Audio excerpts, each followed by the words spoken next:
स्वागत है आपका अश्विन चर्च के नए एपिसोड में। आज है हमारा छठा दिन। आज हम जाएंगे बद्रीनाथ और फिर वहाँ से जाएंगे माना विलेज और पियेंगे भारत के प्रथम दुकान की चाय।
सुबह उठने के बाद हमारे होटल से कुछ इस प्रकार के सुंदर दृश्य हमें देखने को मिले।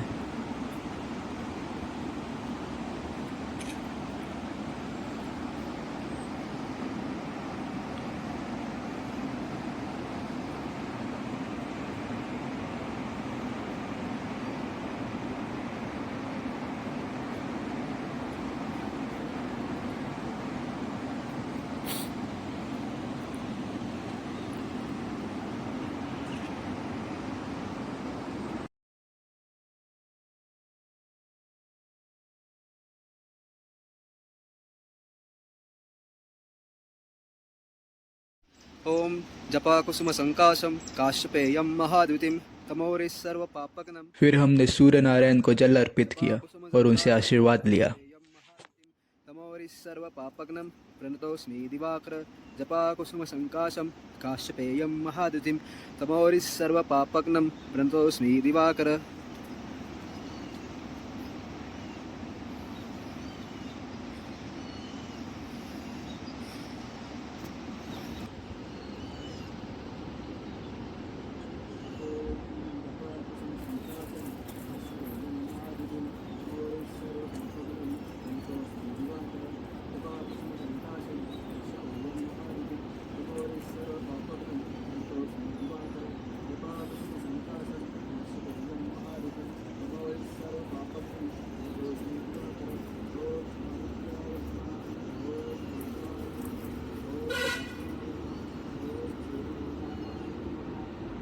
थांब तसंच।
फिर सब तैयार होकर निकल पड़ते हैं बद्रीनाथ धाम की तरफ।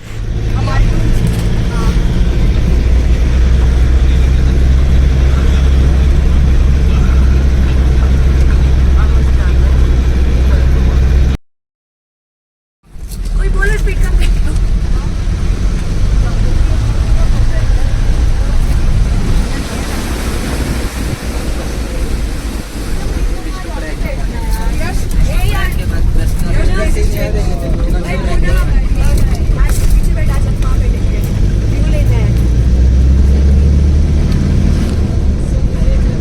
इधर बैठना है क्या? यश की जगह पे मैं जाती यश, मैं वहाँ बैठूंगी आज। जिला के नाम पर पीछे से ही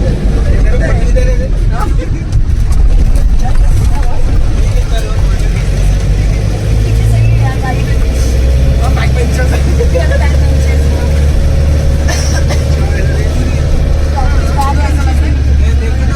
सॉल्व आउट कर दिया सारा। हाँ देखा मैं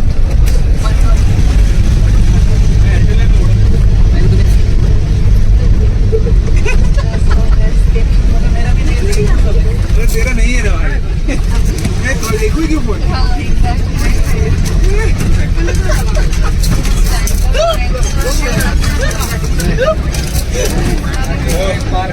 जी का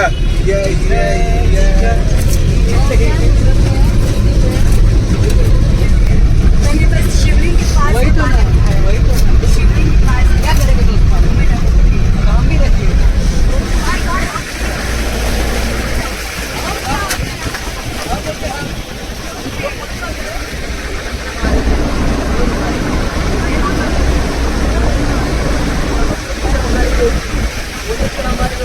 हमारे होगा हम पे हमारे होंगे।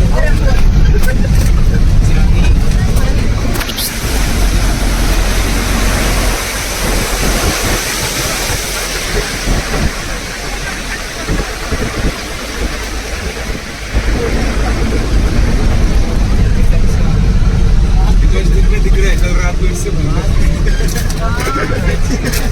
को तो बहुत डर लग रहा था। अरे देखो 3-3 फुट देखो क्या मन तो कर रहा था वही जगह देखो लड़का देखूँ क्या यार नहीं तेरा एक्सपीरियंस है तो नहीं मला डबल लाईफ पाहिजे त्यांच्या टीम मध्ये का माझ्या टीम मध्ये माझ्या टीम मध्ये हो गया उसके लिए जो बेचारे को टीम में टिकट पत्थरों के खिलाड़ी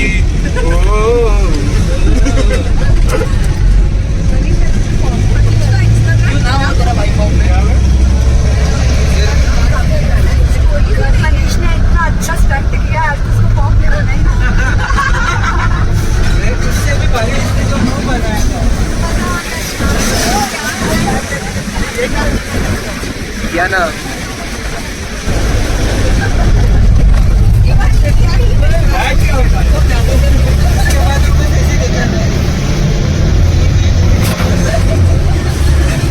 आंटी उसकी वापस जा रही तब जब उसके चेहरे पे हंसी आई है।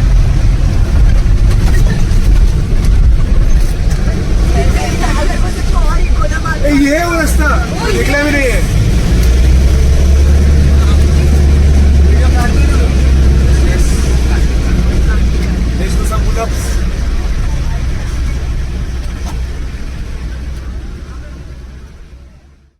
चलिए आप सबको बद्रीनाथ धाम का इतिहास बताता हूँ। बद्रीनाथ ये वही जगह है जहाँ पे भगवान नारायण सबसे पहले इस पृथ्वी पे आए थे, इसीलिए इसे सतयुग का धाम भी कहते हैं। हम सब जानते हैं कि ये हमारे 4 धाम में से एक धाम है। यहाँ पे 5 शिलाओं के बीच भगवान ने तपस्या की थी।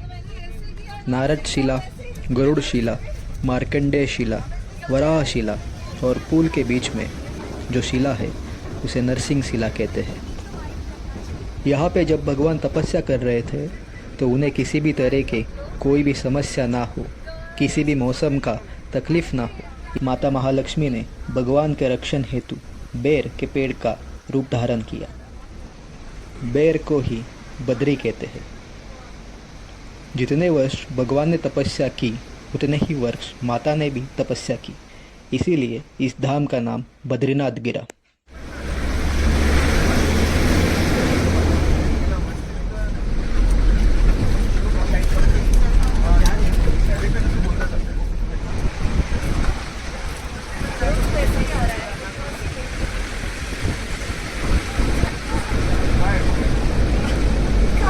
पीछे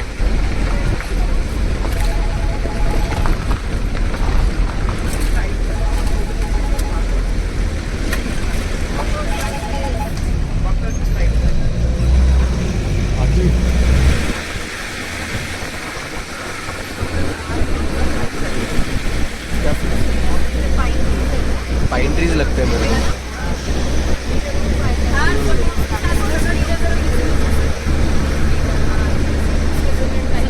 स्विट्जरलैंड ऐसा ही है। जाके क्या बात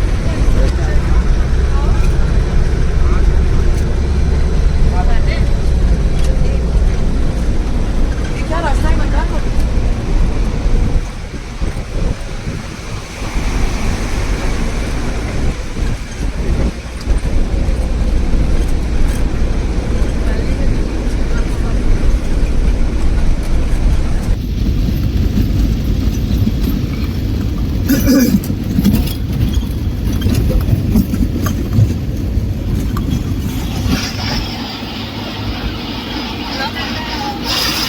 इधर हाँ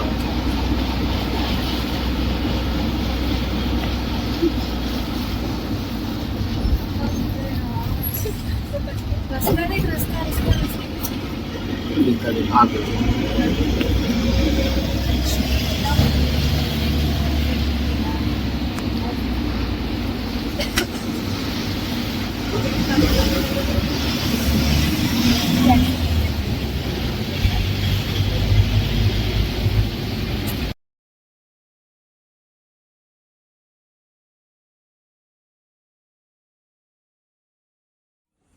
यहाँ के जो मुख्य पुजारी होते हैं उन्हें रावल कहते हैं।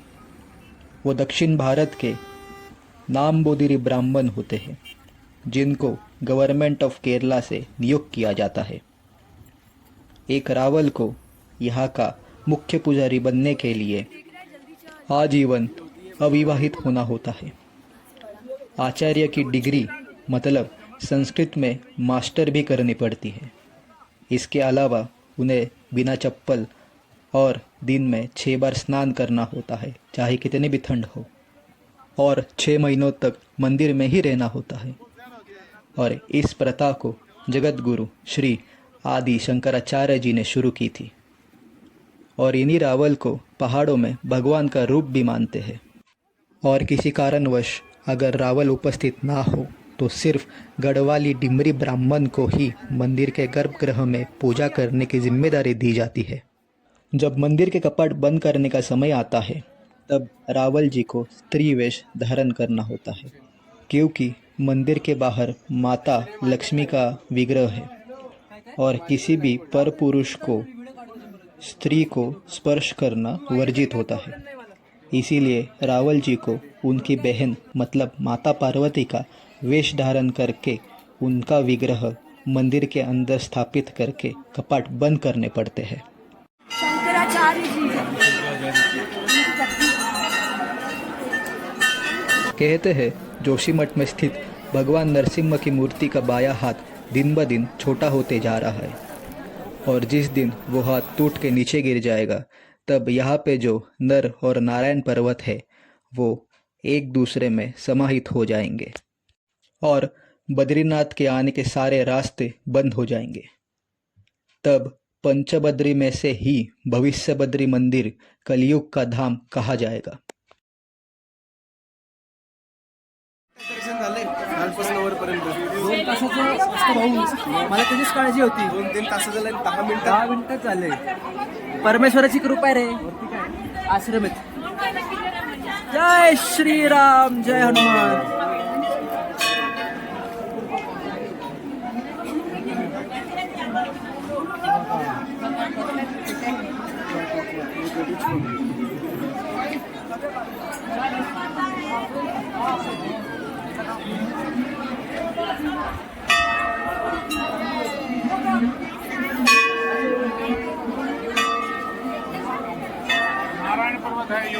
श्रृंखला नारायण पर्वत की है और अभी में जो है जो नर पर्वत है।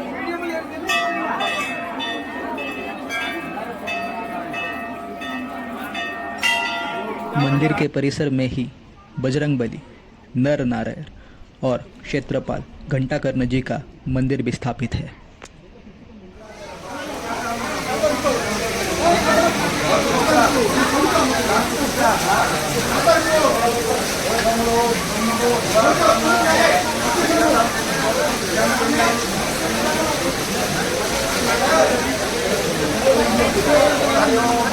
माता के वंश में, पिता के वंश में, नाना नानी के वंश में। इस खंबे के नीचे आप जब हाथ लगाओगे तब आपको बेर लगेंगे। वही माता महालक्ष्मी जी है।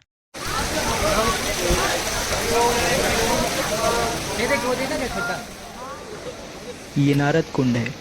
यहीं पे आदि गुरु श्री शंकराचार्य जी को नारायण का विग्रह मिला था, जो कि मंदिर में स्थापित है।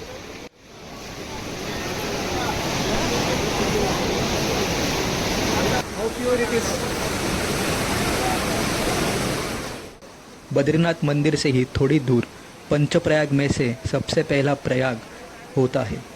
यहाँ पे विष्णु गंगा और धौली गंगा, इन दोनों नदियों का मिलाप होता है और इसी को विष्णु प्रयाग कहा जाता है। पंचप्रयाग के मिलाप से ही माँ गंगा नदी बनती है। और भी एक दिलचस्प बात है जो बहुत कम लोगों को पता है। बद्रीनाथ में शंख बजाना पाप माना जाता है। इसके पीछे धार्मिक और वैज्ञानिक दोनों कारण हैं।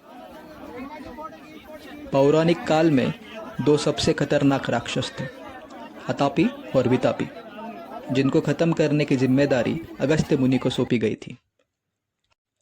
तो अतापी राक्षस जो था वो अपनी जान बचाने के लिए मंदाकिनी नदी में छिप गया और वितापी भाग के बद्रीनाथ धाम में शंख में छिप गया, जिस वजह से वहाँ पे शंख बजाना पाप माना जाता है। और वैज्ञानिक कारण ये है कि बद्रीनाथ धाम नर और नारायण इन दोनों पर्वतों के बीच स्थित है और इन्हीं पर्वतों पे अक्सर बर्फ गिरती रहती है। और शंख की जो आवाज़ है वो हाई वेवलेंथ की होती है, जो इन पहाड़ों पे टकरा के प्रतिध्वनि यानी इको उत्पन्न करती है। और इसी वजह से यहाँ पे लैंडस्लाइड और एवलांच आने का खतरा बढ़ सकता है। इसीलिए यहाँ पे शंख नहीं बजाया जाता है।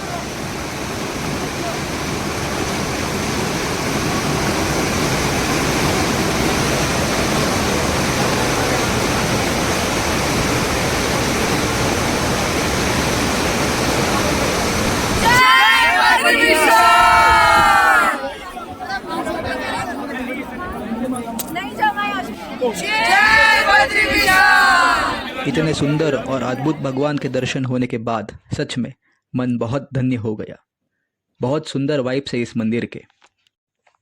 पर अभी तो शुरुआत है। अभी तो हमें माना विलेज, गणेश गुफा, व्यास गुफा, सरस्वती नदी, इनका उगम, ये सब भी तो देखना है। और देखना है वो रास्ता जहाँ से पांडव स्वर्ग के लिए प्रस्थान किए थे। ये सब आपको अगले एपिसोड में देखने को ज़रूर मिलेगा। आशा करता हूँ आपको ये एपिसोड पसंद आया होगा। मिलते हैं आपसे अगले एपिसोड में। जय श्री राम।